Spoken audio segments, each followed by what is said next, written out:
Hello and welcome to Pro Trader Strategies Market Commentary for Thursday, September the 6th. My name's Eric Wilkinson. Some of you may recognize me as the Wolfman from CNBC, Fox Business, or even the Wall Street Journal for my commentary on everything from economic to geopolitical and market analysis. Please keep in mind that everything that we talk about in these market commentaries is not a solicitation to buy or sell any of these securities or strategies. At the end of the day, I'm here to teach you some of these different strategies that you can then implement into your portfolios, but please do that in your own way. Also, please remember that past performance of any trading system or methodology is not necessarily indicative of future results. All right, having that out of the way, let's get it on with some economic data. We got the ADP non-farm payroll change coming in at 163,000, expected to be 195,000, so not as many people employed as was expected. Now, keep in mind, this ADP is usually out before the non-farm payrolls, the real number that we get tomorrow. That is on the first Friday of every month, as long as they have enough time to compile the stuff. That being said, the ADP is a precursor to that. So we are just making sure, because it is a short week, we still get the non-farm payrolls tomorrow. Because sometimes on a short week, they will bump that out to the next week, but it looks as though we've had enough time to compile that, I guess. All right, so that's the ADP. Looking forward to tomorrow's number to see if that's reflective. I wouldn't put a whole lot of credence in the ADP, to be quite honest. All right, then let's talk about the employment claims coming in at 203,000, expected to be 214,000. That's a good number because that means people are claiming less unemployment, generally speaking, in an environment that is expanding. That's expected. That is a good thing. People are coming off and looking for jobs. All right. ISM, which is the Institute for Supply Management. Remember, look at overseas. We look at the flash estimates here. In the United States, we look at the ISM, non-manufacturing.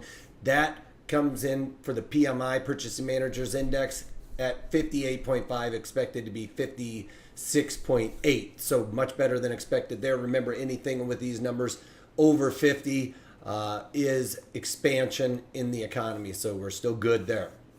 Also, we got Williams speaking, factory orders coming in at negative 0.8%, not good. That's one of the few numbers we've seen really that isn't that good that we really look at, and expected to be a negative 0.5%. Natural gas storage is coming in at 63 billion cubic feet, expected to be 60 billion cubic feet. And we also got the crude oil inventories, which was released today, usually on Wednesday, but because of the short week, they moved it out one day. And crude oil inventory is coming in at a drawdown of 4.3 million barrels, expected to be a drawdown of 2.2 million barrels.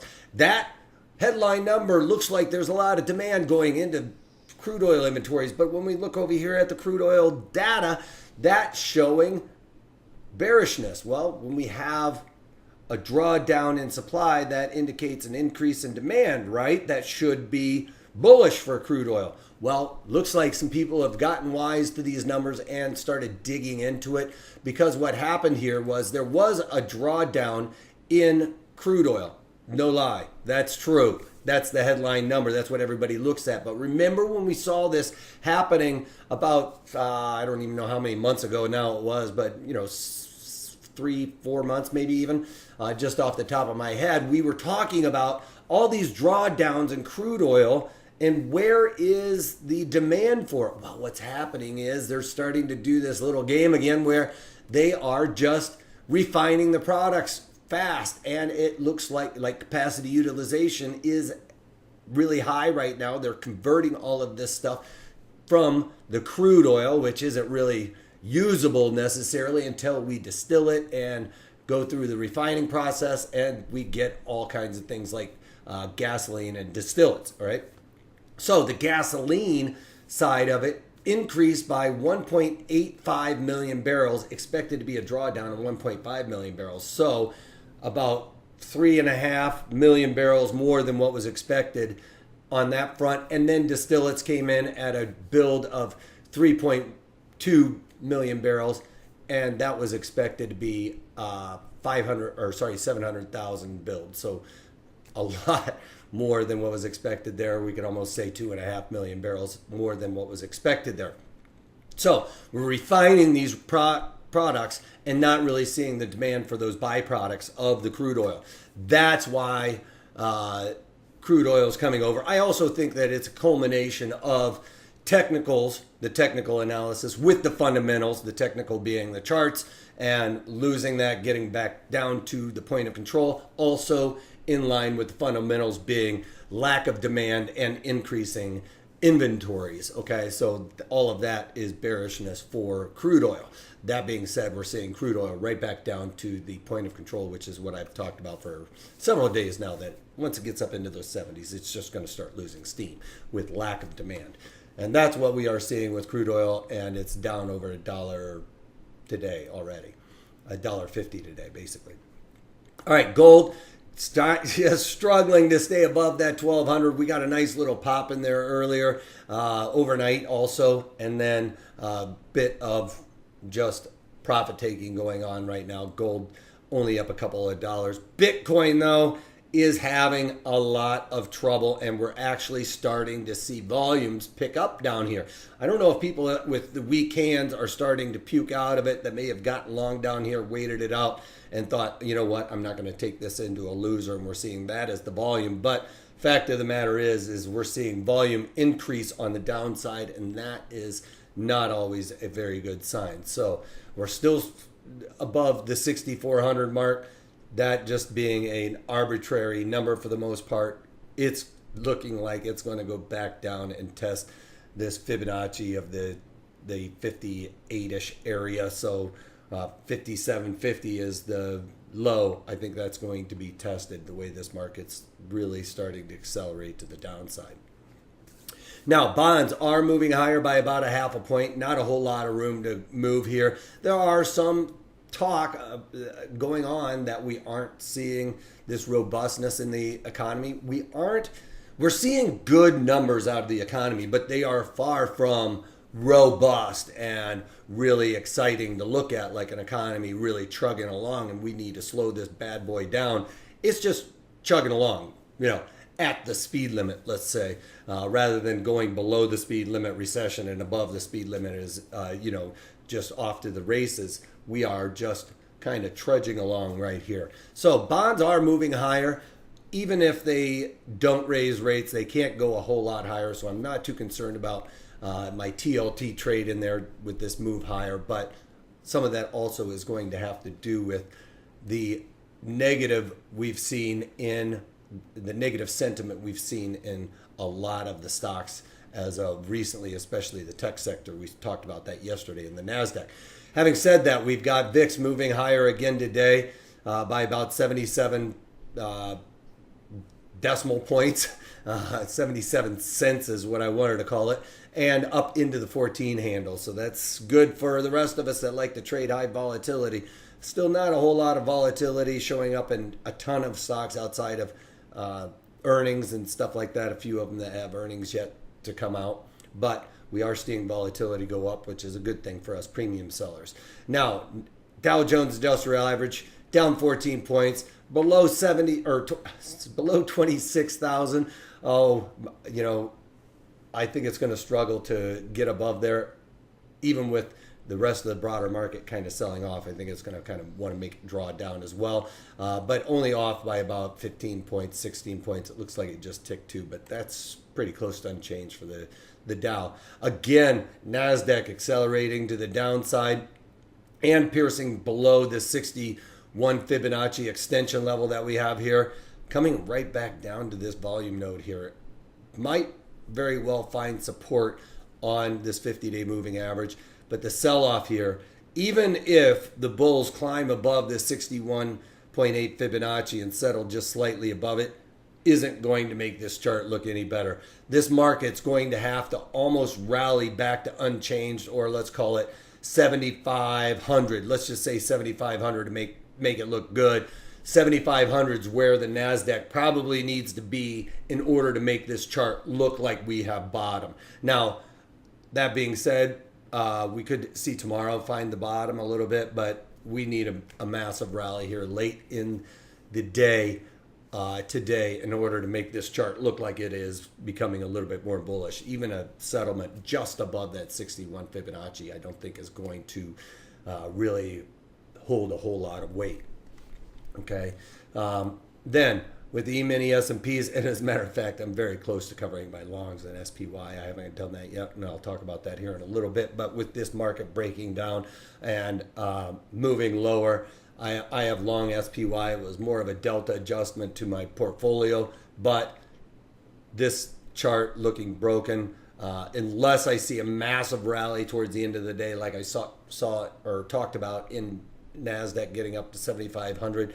The E-mini S&Ps would probably have to get up close to 2,900 or even closer to maybe 2,880 or something like that. But it's going to have to be close to that 29 handle to make this look like we've kind of bottomed out here and just a short-term move. Settlement below the 61 Fibonacci level is not going to look very good for anybody at all. It's going to look pretty darn bearish. So keep your eyes out for that, especially if you are long SPY like I am.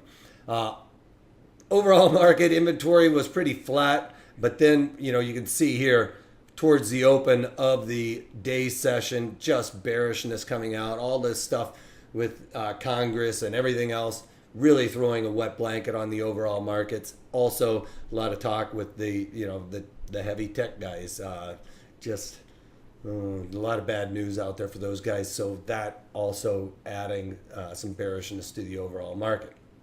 All right, let's talk about a few trades that I've done with Netflix. I covered this trade, and if you remember, I had on the calendar spread, and I had on the SEP-OC, the 360 call calendar, so I was short the October and long, I was short the September and long the October, the longer duration, and trying to play that. I ended up paying $8.30 for that trade, and I got out for $10.80. So that was right in line with my 25% 25% increase in my premium, which is the rule that I have for that. Sometimes I roll out those calls and continue to pay that down, but I got to that point, especially with the sell-off, that volatility increasing helped me out. So I decided to take my directional wrong off the play because I got saved by increasing volatility. And that's one of the things I champion all the time, you guys, is knowing when to play this volatility, because you can be directionally wrong, just like this trade in Netflix, directionally wrong, because I'm long duration calls, short the calls also to, help finance that. But look at this move. Last couple of days, all this week we've had bearishness in this Netflix trade. I'm long duration, but that volatility increasing helped me out, which is why we have to set up our strategies in the beginning for success. And I can't emphasize that enough. Follow those rules. Stay mechanical. Don't double think it, all right? Stay with that. Take advantage of it. Netflix, nice winner there. Bought it at $8.30, sold it at $10.80. All right, Tesla. No, I'm not out of my Tesla long puts, my 2-year puts in Tesla. No, I still have those on. I'm bearish Tesla. As a matter of fact, the longer they go, there's all kinds. Mercedes is coming out with their electric car. We've got, Porsche has theirs. Somebody else just broke the 0 to 60 in like under 3 seconds with theirs.